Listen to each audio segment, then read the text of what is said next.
we are in an emergency situation because we are still vigorously engaged in the destruction of our planet. Bill, I'm going to start with you. What was your reaction when you found out that you would be basically reprising the very role that David Bowie made so famous back in '76? I was intimidated and daunted and undermined by the whole idea. But I knew that my friend Chiwetel Ejiofor was involved, so I knew it was a serious endeavor. I then met Alex Kurtzman, the director and writer, and Jenny Lumet, the writer, and they were so encouraging and so welcoming and so positive about it all that it began to look like a thing I could possibly do. I then realized that I didn't have to reprise anything that David Bowie had specifically done, and that I could, produce my version of Thomas Jerome Newton, and so I let myself off the hook, and I tried to honor David Bowie, who I am a huge, like most people, a huge fan of, by trying to do it as best as I can. And I like to think that he approves of me, but that's what else am I going to think? But I like to think he's on my team. I would say No that doubt. he would say that, yes. No doubt, yes. Jimmy, your character's turn in Westworld was diabolical, but Spencer is truly a black hat. Yes, exactly. Black hat from the top to the bottom. It's all the way down. He really is that dark. He is that dark, but like every human being, he's three-dimensional, and there's a genesis to the darkness. He wasn't necessarily, he didn't come out of the womb demon, but he was groomed very quickly to be so.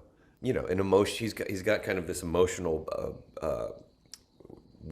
whirlpool in his soul, and it's less of his.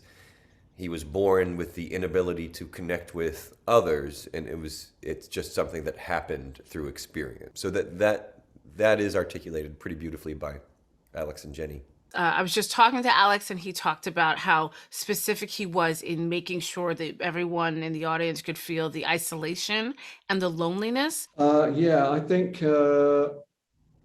Thomas Jerome Newton has been literally isolated because he's been on the run from the CIA for 45 years. And for the longest part of that time, he's been surrounded by Buddhist monks who do not communicate with him in the conventional way.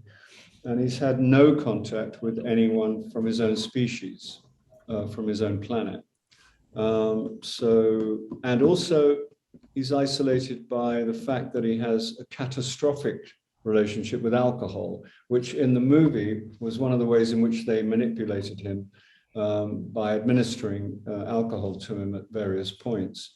And that has also resulted in him being psychologically, emotionally isolated. So yeah, I was concerned about that, and I did want to communicate that, and I hope I have. He's also, incredibly adept at stuff, and incredibly accomplished at getting things done and making things happen. So he functions like anything in a certain regard, but emotionally, yeah, I think he's as lonely as it's possible to be. That particular kind of isolation, I don't know if you've ever been in a relationship with someone who's not being honest with you and is not being honest about that. And so there's this convincing front of like, no, things are fine, and it feels so broken on a cellular level, and so the person's there, but somehow you feel so alone. And so he has this kind of relationship with a woman, with his boss, and it's very, very mother-son, and it's literally the only relationship he has in his life, and it's the relationship has a deep, deep cancer in it, and he feels it, but it's all he has, and so he identifies this as a true relationship, even though he's right in his suspicion that it's not fulfilling, and it's not his best interests are never like her main objective. Do you feel that this is a show about an alien becoming human or about humans becoming more enlightened? Both, but I think even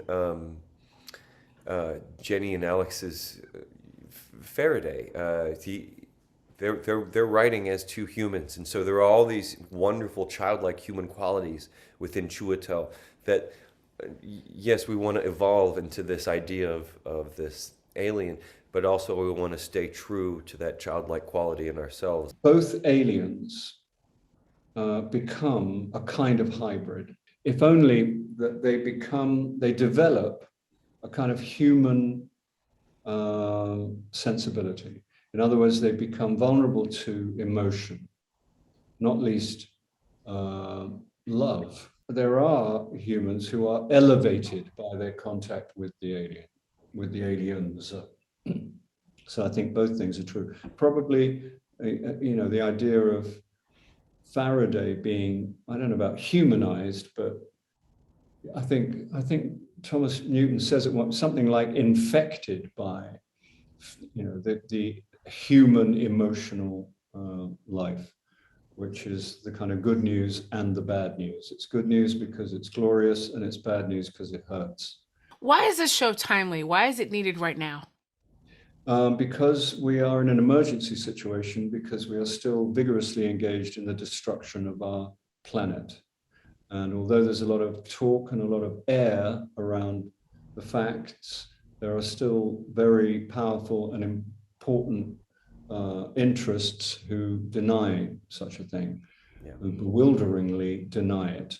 And we continue to destroy our home. That would probably make it, and when the original film came out and when the book was written, that was also the case, but now it's 45 years later and things have got 45 years worse.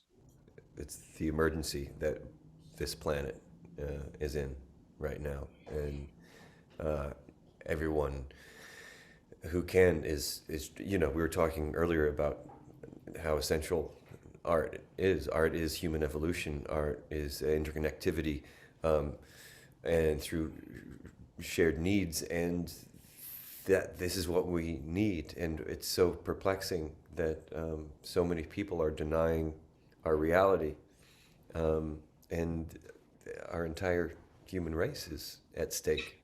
The interconnectivity of social media seems to somehow both engage and diffuse, and so art truly is the one place that we can all kind of come together and share an experience, and it's not opinion, it's a fabric of reality that's coming at us, and the best that this show can do is just move that needle a little bit. Did you have a favorite scene? Did I have a favorite scene? Hang on.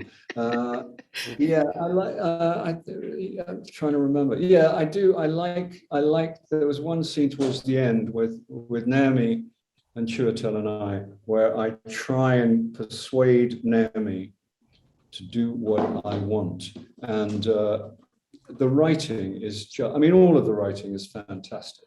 And but in that particular scene where I'm trying to alert her to the situation, and I get to say really, really big and funky stuff, and it's like stuff you've never heard before, and it's very, very cool. Yeah, there's so many great scenes. I think my favorite scene in regards to the crisis we're all in is right in the pilot. There's Faraday is trying again and again to let Justin know how dire the situation is, and there's a little bit, and he even talks about how it reflects on our planet as well, and he's describing his planet, and he says we're in the same boat, and then he confesses he's got a wife and 2 children. And this is at the end of like 45 minutes of this very, very alien creature trying to convince and doing the most outlandish things with a hose down his mouth, yelling in the middle of a diner, screaming the F word. And so we're sure this person is from another planet. And then that little nugget of his family that he's left behind and that are maybe dying as we speak, that really kind of brought it all together. The sci-fi, the humans on this planet, the humanity in the alien. And that's just towards the end of the pilot. Wonderful. Thank you so much for talking to me. It's an amazing show.